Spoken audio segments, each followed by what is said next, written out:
Working on my Archie Sonic comic encyclopedia video, which you should check out if you haven't already, I had to skim through the book numerous times. One of the things I'll always be amazed is the number of original characters that populated the Archie Sonic world, now gone due to illegal shenanigans. So today, I want to hopefully begin a series looking back at some of these characters, and what better way to kick things off is by taking a look at, in my opinion, one of the more interesting villains of the series, the Iron Queen. Before we begin, if you can, please like, subscribe, and leave a comment for the video. It really helps out. Alright, without further ado, let's get started.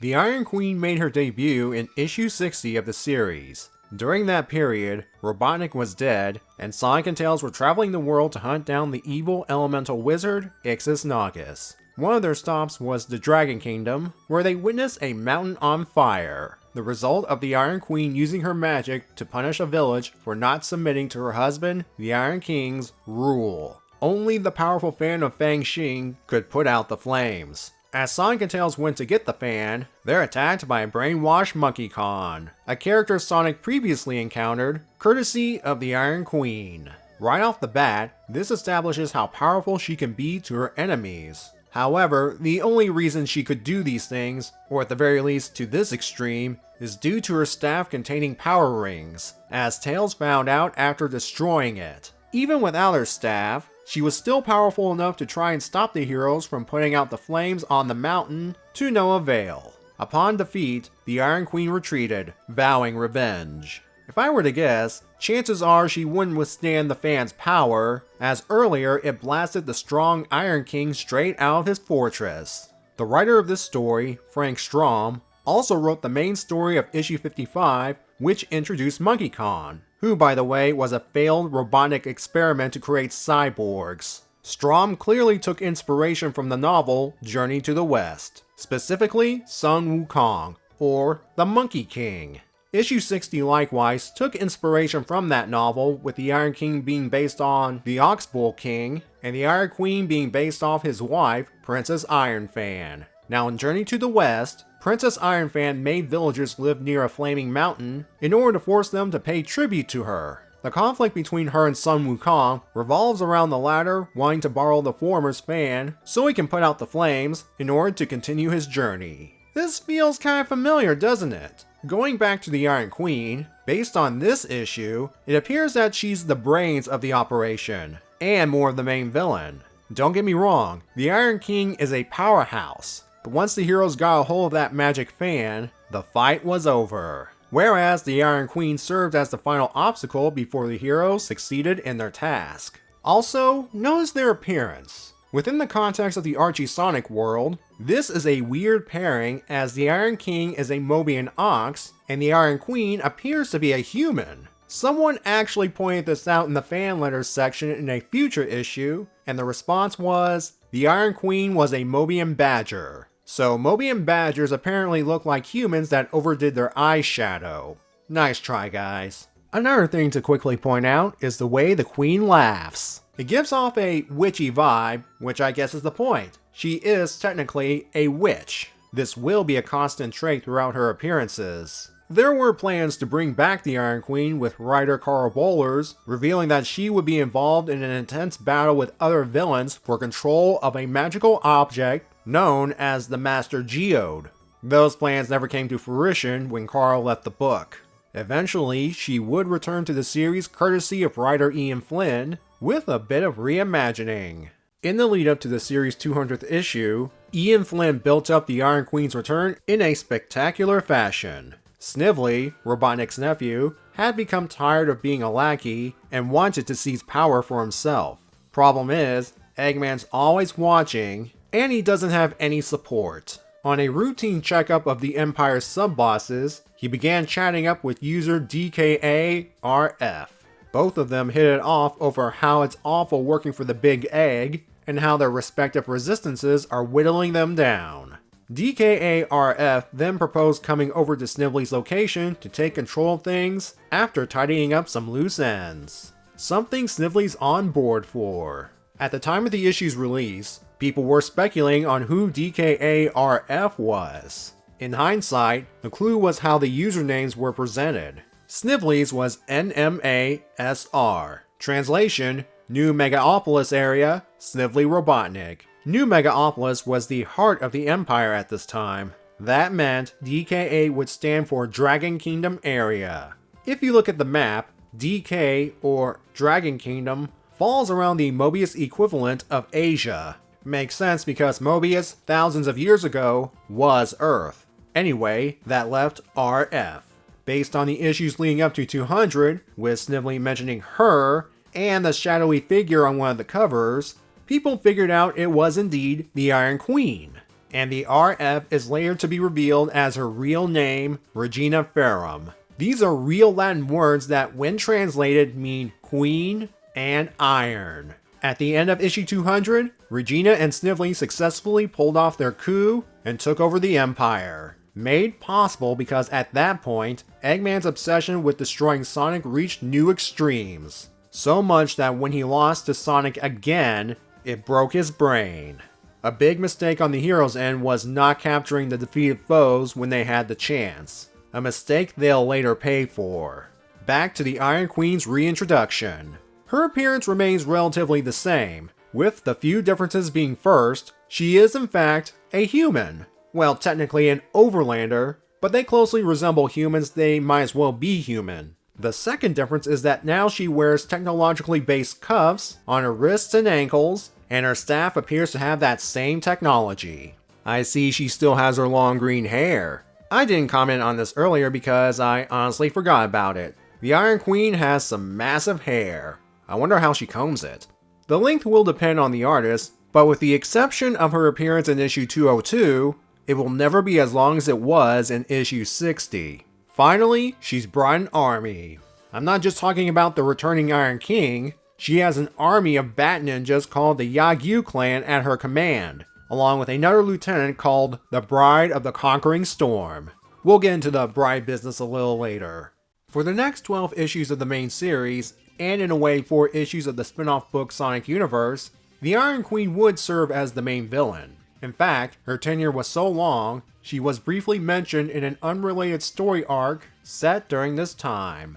Throughout what was called the Iron Dominion arc, we witnessed how Ian Flynn reinvented the character to be more than just a generic magic user. First of all, she's a techno-mage, able to manipulate electronics and machinery and bend them to her will. And, in a nice visual touch, her incantation symbols resemble circuitry. For example, when she and Snively visited the hero's city of New Mobotropolis in issues 203 and 204, she was easily able to take control of the cybernetics of the freedom fighter Bunny Rabbit DeCoolet. Not only was she a danger to her friends, but to herself as her cybernetics ran off her life force, and she would have been killed if not for the intervention of one Monkey Khan. Yes, the cybernetic simian has followed the Iron Queen to New Mobotropolis so he can team up with Sonic's crew against her.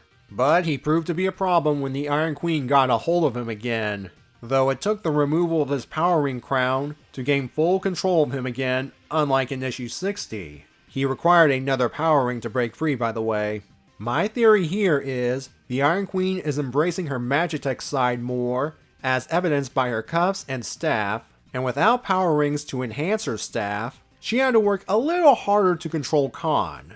Also, Khan was resisting control here, meaning he was brainwashed by this method previously, and knew enough to try and fight back, as long as he has a Power Ring on hand. I say this because, as Khan revealed, there was an off-panel brainwashing moment in which the Iron Queen used him to wipe out the local resistance. Probably part of that whole tidying up loose ends thing the Queen mentioned earlier. One more thing of note, the Queen's mere presence is enough for Nicole, the city's AI steward, to glitch out for a bit. The Queen's power does have limits, as she was unable to take down the city's shield later in the arc. Things would come to a head when, thanks to intelligence provided by Snively, the Iron Queen used her power to successfully take control of Nicole, and thus would take control of New Mobotropolis, a city made up completely of nanites. It became a nightmare for its citizens, and with the exception of the lucky few who made it out through warp rings, the only ones that managed to escape were Sonic, Tails, Sally, and Monkey Khan. The Iron Queen could also manipulate the nanites herself if she wanted to go into combat, and would create her own avatar in the digital world to stop any unwanted intruders. Though that one required a lot of concentration. How did the Iron Queen acquire such power? Not only in her abilities, but also amass a sizable force. The Iron Dominion arc was able to provide backstory for the Iron Queen using Snively as an audience avatar. The Iron Queen, or rather Regina Ferrum, was born into a cult of Magitek users in an overlander city, and they taught her everything that they know. Unfortunately, their practice was forbidden, and when they were caught, they were executed. Except for Regina. Due to her age, she was spared execution, but was exiled from overlander territory. She couldn't go to the Mobians for help because the Great War between them and the Overlanders was well underway. FYI, that's Sonic's father Jules and Uncle Chuck chasing Regina away. For years, she wandered the world by herself. As far as she was concerned, she was the last member of her cult and wanted to make sure they live on through her, while also vowing to take over the world with her abilities. She eventually made her way to what would become her future empire, the Dragon Kingdom. There, she offered her services to a local warlord named Jun Kun, aka the future Iron King.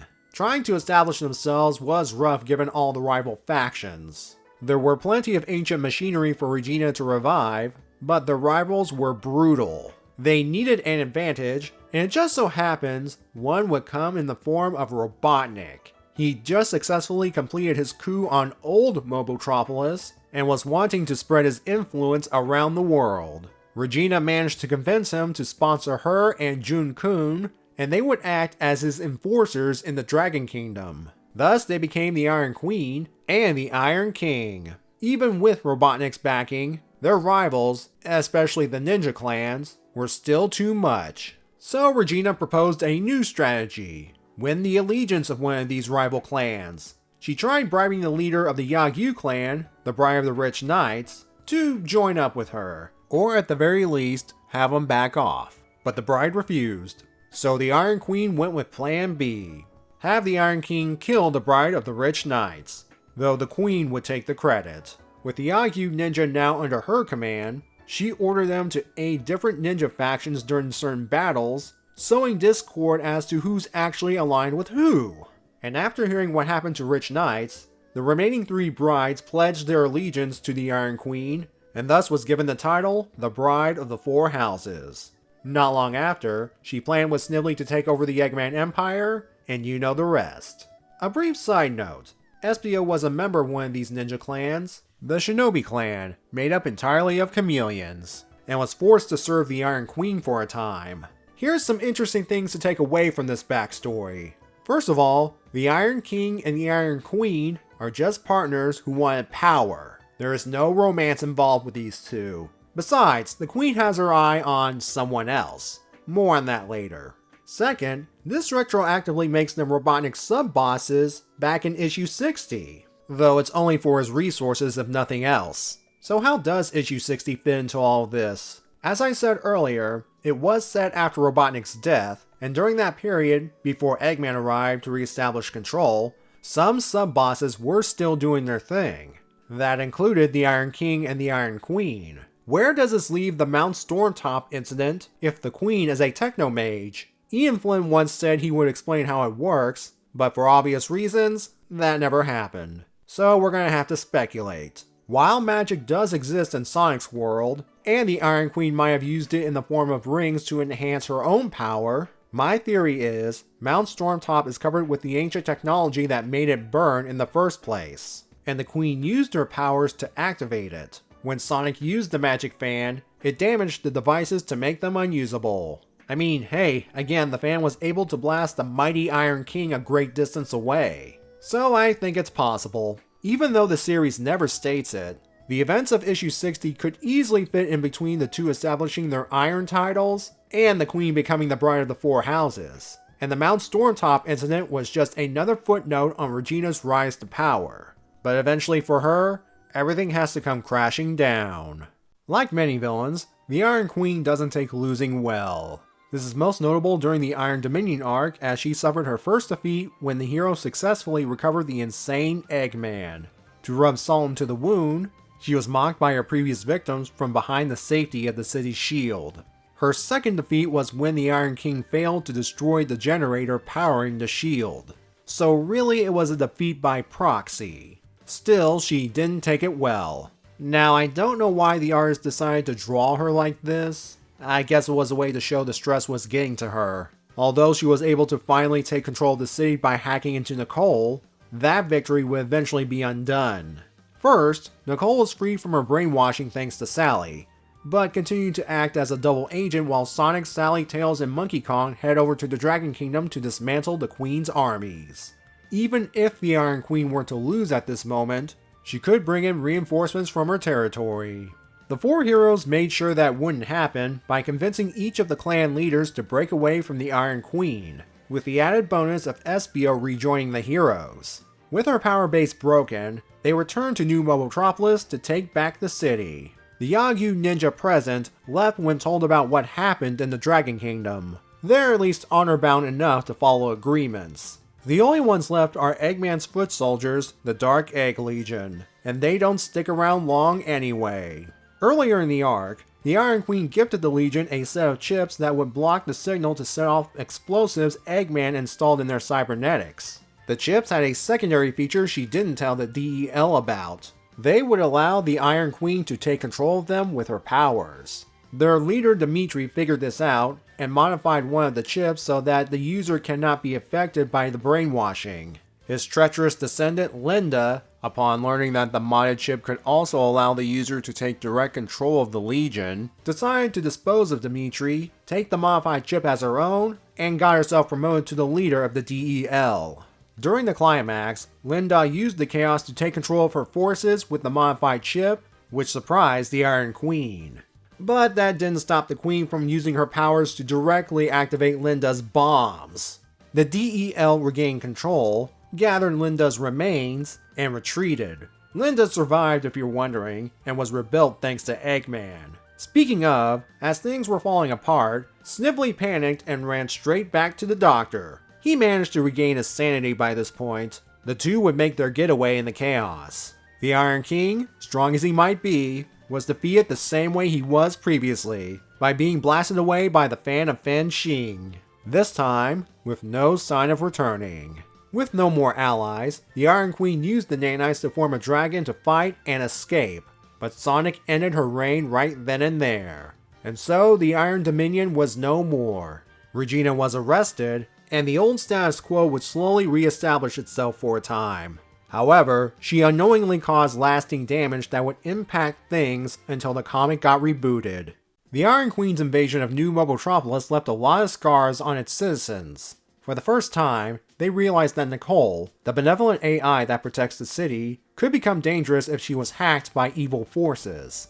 This fear was exploited by Ix's Nagus and his apprentice Jeffrey St. John, and after another Eggman attack, the two would successfully pull a coup that placed Nagus in charge of the city, giving our heroes even more headaches. With his vow to protect the city, Nagus and the majority of the ruling council banished Nicole to Freedom HQ. She would later be welcomed back provisionally after Nagus didn't do quite a good job protecting the city as people hoped. So what of Regina Ferrum herself? After she was arrested, she was sent back to the Dragon Kingdom and placed in the bottom of a well by the free people of the land, far from any form of technology. This would have been her final fate, if not for someone who loved her. If you haven't figured it out by now, Snively and Regina were an item. They kept it a secret from their forces. Well, most of them. They seemed genuinely happy together, when things were in their favor. When Regina was frustrated about not getting past New Mobotropolis' shield, she would not let Snively in her room until he found a solution to the problem. And when he did, she was delighted. It might seem like she was using Snively's feelings for her to gain more power, but as we'll later see, Regina did care for Snively too. When Eggman regained control of the Empire, he forced Snively to write off Regina, as he was not a fan of their relationship. Snively publicly agreed, but privately, he would plan her rescue. When he made his move in the Sonic Universe arc Eggman Empire, Snively turned the event into a game of cat and mouse between him and Eggman. He used robot duplicates to throw him off the scent, as well as broadcast an Eggman is dead message to all the sub-bosses to throw the Empire into chaos, all while he escaped. Eventually, he made his way to the Dragon Kingdom after making a brief stop in United Federation territory. Side note, this story arc was when Orbot and Cubot officially debuted as Eggman's replacement lackeys. Snively made his way to Regina's well prison and declared his intentions to rescue her, in addition to cutting off ties with Eggman. Regina, however, called him out on running back to Eggman when things fell apart, leaving her to rot in the well. She told him to get lost, and you can see here that she's still hurt by Snively's actions. When Eggman stopped by later, we get this bit where he admitted that if any of his sub-bosses were to take over the Empire, he'd rather have someone like her due to her interest in machinery, though he's not a fan of the techno magic. Then there's the fact that she's also an Overlander, and that's all I'll say about that. Soon after, Snively returned in a mech that he took from Regina's former base, and freed her from her prison. This convinced her that Snively's intentions were genuine, and the two rekindled their relationship. Eggman wouldn't let this slide as he summoned his own mech to combat them, one that uses elasticity and pulleys so Regina couldn't hijack it. Eggman came out victorious, but in a surprise twist, he decided not to imprison Regina. Instead, he reassigned her to be the new sub-boss of the human territories. The old sub-boss, a cybernetic Hugo Brass, was dull in Eggman's eyes. As a bonus, Snively is allowed to stay with her. It's all part of Eggman's game. He wanted his underlings to grow strong enough to challenge him for the top spot, which had the nice side effect of making the Empire stronger. Regina liked this turn of events. Not only did she have a squad of cybernetic men at her beck and call, she could revitalize her technomancy cult, and she had Snively by her side. However, the Doctor threw in one more cruel twist. The Snively that's with Regina is actually a robot duplicate. The real Snively was imprisoned for his failed coup. We'll never know if Regina finds this out, because Sonic Universe issue 40 would mark her final appearance in the series. The comics would be rebooted not long after, and she did not make the transition due to her being a non-game and non-cartoon character created by a writer who is not Ian Flynn. Yes, Ian Flynn reinvented the character, but remember, she was originally created by Frank Strom. Regina Ferrum, or the Iron Queen, was a unique villain among Sonic's rogues gallery with her power to control machinery via technomancy. The fact that she was another human antagonist, one that's much prettier than Eggman, was a nice bonus. To this day, as far as I'm aware, no other villains in this franchise has utilized powers similar to hers. Which is a shame, since someone with such power would make a good villain in the Sonic series, particularly in the IDW comics. It doesn't even have to be a human, any anthropomorphic character will do. Although I suppose it wouldn't be necessary, since the game Sonic Lost World introduced the Deadly Six, who do have the ability to take control of electronics, and they have appeared in the IDW comics complete with that power. Still, while we may never see the Iron Queen again outside of fan comics, she will be remembered as someone who had to claw her way up from basically nothing, causing long-lasting collateral damage on the hero's end, brought down to her lowest point, and finally placed into a position where she can rebuild her life, all while cackling like the witch that she is. Thank you for watching this video. It's something I wanted to dabble for a while now. I know I didn't get into too much detail on the likes of, say, the Iron King, but he's ultimately Regina's muscle. Plus, I wanted to focus more on her. If you want to see more of me talking about individual Sonic characters, whether they be hero, villain, or some aspect of the Archie Sonic lore, let me know in the comments section below. Don't worry, they won't supplant the reviews. It's just a nice piece of side content. And with that, have a good day.